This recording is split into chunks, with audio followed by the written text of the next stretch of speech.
In common with most braking systems, aircraft wheel brakes function by using friction between a fixed surface and a moving one to bring an aircraft to rest, converting kinetic energy into heat energy. The amount of heat generated in stopping a large modern aircraft is enormous. The problem of dissipating this heat has been a challenge to aircraft designers and scientists for many years. Braking systems have been improved, but aircraft have got faster and heavier, making heat dissipation a constant problem. The use of reverse pitch on propeller-driven aircraft and reverse thrust on jet-engined aircraft, plus the use of ground spoilers, has helped reduce the work the brakes need to do. But even with these, the need for powerful brakes still exists.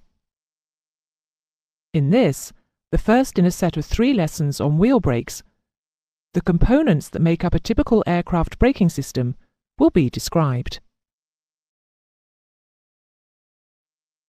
All modern aircraft now use plate or disc brakes operated by hydraulic systems as their means of slowing down or stopping. Light aircraft use a very similar system to that used on cars. It consists of a pair of fixed friction pads bearing on or gripping a metal disc, which rotates with the wheel. The friction pads are made of an inorganic material, and the plates are of forged steel, with an especially case-hardened surface.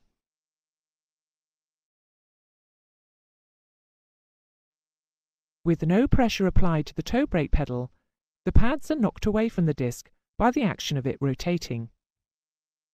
If pressure is applied to the toe brake pedal, hydraulic pressure will build up in the slave cylinder behind the piston.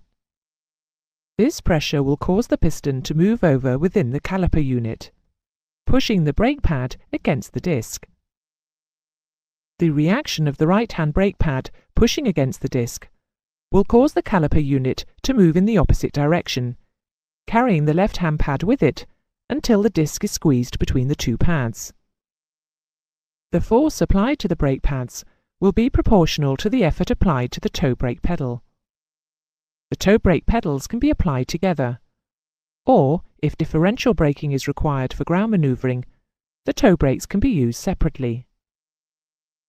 When brake pressure is released, imperfections in the rotating brake disc once again cause the brake pads to move apart, so that the residual braking effect is minimal.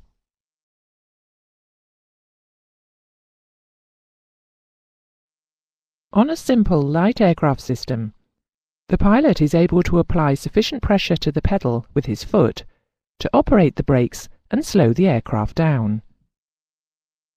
However, on larger aircraft, the pressure required to operate the brakes is greater than can be generated by the pilot's feet.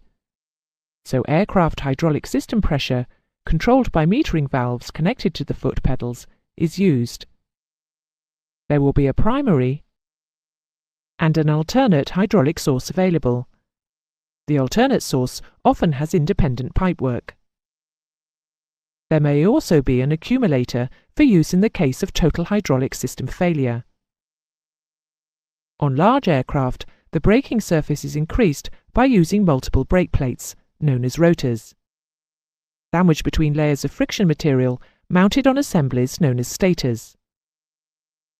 This greatly increases the surface area, thus increasing the braking ability and helping to reduce the brake temperature.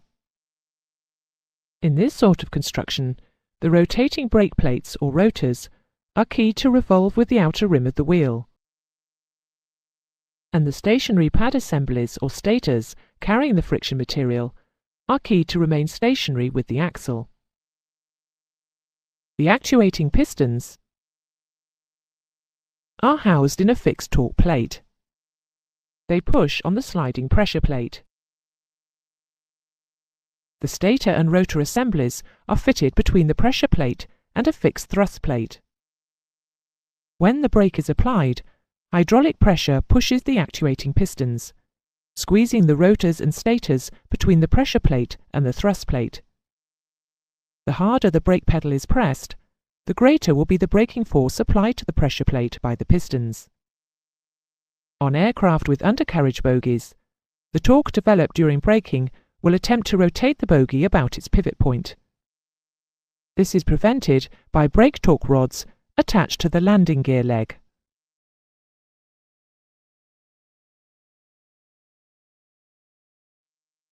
Recent technological advancements in heat dissipation have resulted in the design of the brake disc plates being changed from a continuous rotating single plate to a plate constructed of many interconnected individual segments, with the heat dissipation properties being greatly improved, thus increasing brake efficiency. Carbon is now often used for manufacturing brake units because it has much better heat absorbing and dissipating properties than steel. This allows higher levels of braking to be maintained for longer. It also allows for quicker turnarounds, as it is not necessary to wait so long for the brakes to cool before taking off again. Carbon brakes are also much lighter than equivalent steel units. The disadvantages are their increased cost and shorter life. However, the advantages outweigh the disadvantages, and they are now found on most modern aircraft. If, in spite of all of this, the brakes become too hot, they will not be able to absorb any further energy, and their ability to slow down the aircraft rapidly diminishes. This phenomenon is termed brake fade.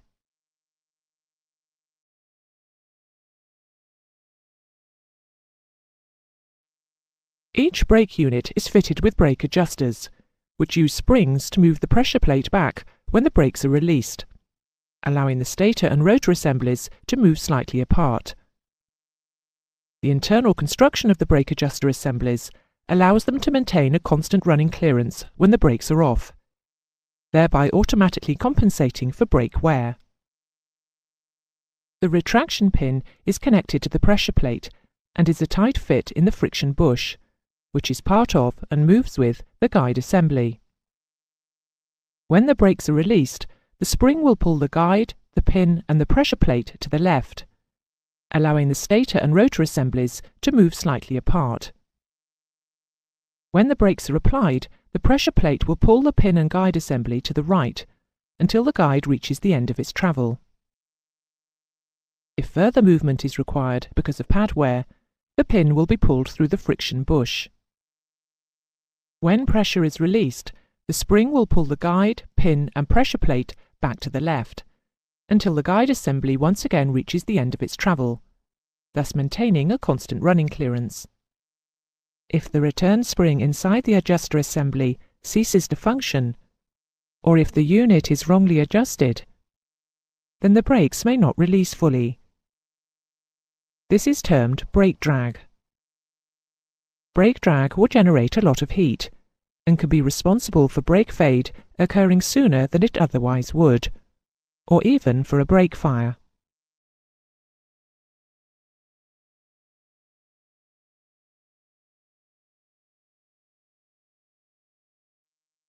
It is important that the thickness of the brake lining material is carefully monitored.